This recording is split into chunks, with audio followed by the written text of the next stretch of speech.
হে আমার রব, আপনি আমায় যতটুকু ভালোবাসেন আমি হয়তো কখনোই আপনাকে ততটা ভালোবাসতে পারবো না। তবে যতটুকু ভালোবাসি ততটুকুর বিনিময় না হয় আপনি আমাকে ক্ষমা করে দিন। আমি তো অতি সাধারণ আপনার ভালোবাসার কাছে, আপনার ক্ষমার কাছে, আপনার দয়ার কাছে। আমাকে একটু দয়া করুন। আমি জান্নাত চাই না, আমি আপনার নৈকট্য চাই, আমি আপনাকে চাই। আমি আপনাকে এমনভাবে ভালোবাসতে চাই যেভাবে ভালোবাসলে আপনি আমার উপর সন্তুষ্ট হয়ে যাবেন। আমি জানি আপনার রহমত ব্যতীত আপনাকে পরিপূর্ণ ভালোবাসা সম্ভব নয়। তাই আমার উপর বর্ষণ করুন আপনার রহমতের বারিধারা। আপনিই তো জানেন আমার সব কিছু, আমার সকল গোপন পাপ, পৃথিবীর কেউ না জানা আমার সকল অন্যায়, আমার নিজের নফসের উপর আমার জুলুম, এ সব কিছুই তো আপনার জানা।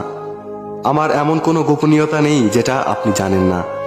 তাই তো আমি একমাত্র আপনারই প্রার্থনা করি, সেজদায় নত হয়ে একমাত্র আপনারই অনুগত্য প্রকাশ করি, দুহাত তুলে একমাত্র আপনার দরবারেই ক্ষমা প্রার্থনা করি।